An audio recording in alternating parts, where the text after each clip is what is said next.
السلام عليكم ورحمة الله وبركاته. ولا سو دوادا مقعي وفوس channel قرحين الدمركة maanta waxaan inay wada alaab yar oo wajiga ma sha Allah kaaga dhigayso qurux ah oo aad wajigaada aad ka heli doontid marka intaan waaye waa inay tusi doona insha Allah marka la socod wanaagsan asxaabay waa ogtihiin geedkan waxa waaye haruud waaye marka haruuda waxay ogtay faa'iido badan ay leedahay korka waa lagu dhaqdaa laakiin haddii allergy aad qabtid oo adigu ma isticmaali kartid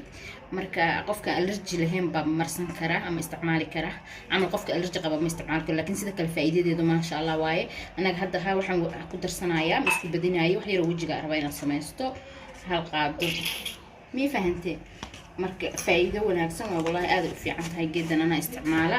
kan kala soo haray kan waxa waaye qasal waaye waa ogtiin qasalka aad buu wajiga ugu roonyahay aad iyo aad korka waa ku dhaqanay kulligood waa isku darsanay korka ku dhaqanay aad u faa'iido badan yihiin mid walba anaga wax yaran ka isticmaalay because wax badan ma rabi waa ogtihiin kan waxa waaye cusburku waa ogtihiin meel walba u fiican yahay korka waxaan dhan isku darsan kartaa korka marsan kartaa anaga hadda waxayna dhan dabiici waaye aniga waxaan dhan waa isticmaalaa korka marsada wajiga marsada korka ku dhaqdaa ma sha Allah wax aad u fiican waaye lagama faa'iidi karo faa'iidadiisa gabdho soo tijaabiya adinka waaye anigu hadda isku ma badinay mid walba qaada haafkeeda ku darsaday oo ujeeda geedkan waa laga yaabay wad arki doontaan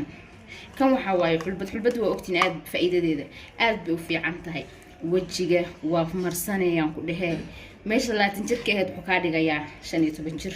aad iyo aad marka gabdhaha aad ugu fiican hadda amal wajiga daacata ka tahay dabcan waa marsanay wajiga wuxuu ku noqonaa korkaada kala caata ku ahaado laakiin wajiga wuxuu ku ahaado ma sha Allah wax ka fiican ma jirto oo ogtihiin marka mid walba waxaan ku darsanayaa qaado oo maxaan ku dhaatay nuskeed mi fahantay waa ujeedaa mid walba qaado nuskeeda ku darsanayaa waa xulbad alla isticmaalo maxaa soo haray kan waxa waaye malab waaye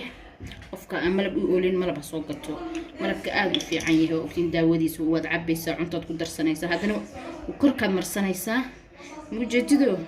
wajiga aad ugu fiican yahay hadda malab badan ma isticmaalay intaas bisan ka isticmaalaya nus waaye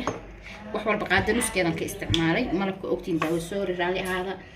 qaada nuskeed baan ka isticmaalay mujeedano kan waxa waaye aloe vera gel waaye kan marka ma sha Allah aad u wanaagsan yahay saxaabay waa ujeedaan kan aloe vera gel waaye aad buu u fiican yahay aad iyo aad waa ujeedaan geed aad u fiican waaye ma sha Allah wax walba uu fiican yahay marka anigu hadda asagan ku isticmaalaya teeda kale geedkan dadka wajiga saliida kula ma isticmaali karaan ha iska daayeen aan runta inii sheegaya waa waxa nafsadeeda u jecelahay marka aad baan soo dhaweynayaa marka hadda alaabteena intaas waaye intaas ma jeedaano ma sha Allah alaab yar oo ma sha Allah waaye hadda dadka ku darsadeen biyaha oo rose waterka ku darsadeen ani hadda rose water ma haysti biyan ku isticmaalaya aan ku qoysanaya marka waa isku soo noqonayna geedkan markaan qaso ما شاء الله alaabtan laga ma sheekin karo korka iyo wajiga iyo meel walba aan waa marsadaa marka isku soo noqod wanaagsan asxaabay ma sha Allah waa ujeedaan geedka soo noqday waa isku soo noqonay raali ahaada waxaan ka waday sheekada iga qaldantay aloe vera gelka dadku wuxuu u fiican yahay saliid dale madmadowga wajiga kule ani amal nabra kule yahay wajiga saliid badan aan qabaa marka waa marsadaa ma sha Allah lagama sheekan karo marka gabdhaha marsada teeda kale waxa inii sheegayaa adigoo wax daawo ay chemical marsanin gabdho kana ka faa'iideysan oo marsan kartaan hatta ma sha Allah alaabtan lagama sheekan karo adoo chemical oo dhan marsanin daawadana alaabtana ka helay oo daawo bamba u baahan kuwan wallahi aad wax u taraan alaabtan faa'iidadeedu ma sha Allah lagama sheekan karo waa alaab fiican intaas ay noo noqotay marka nala socod wanaagsan channelkaygu wuxuu cusub yahay magacay foos waaye marka abaya lay saaro subscribe like share lay saaro comment waa mahadsantihiin waan soo dhaweynayaa marka gabdhaha waxa kula talinayaa alaabtan aad iyo aad halka faa'iideysto inaba caadi ma soo tijaabiyo guriga inii yaala qof walba gurigiisa u yaala waa ujeedaan hadda intaan isku qabanaya waa in salaamaya assalamu alaykum warahmatullahi wabarakatuh bye bye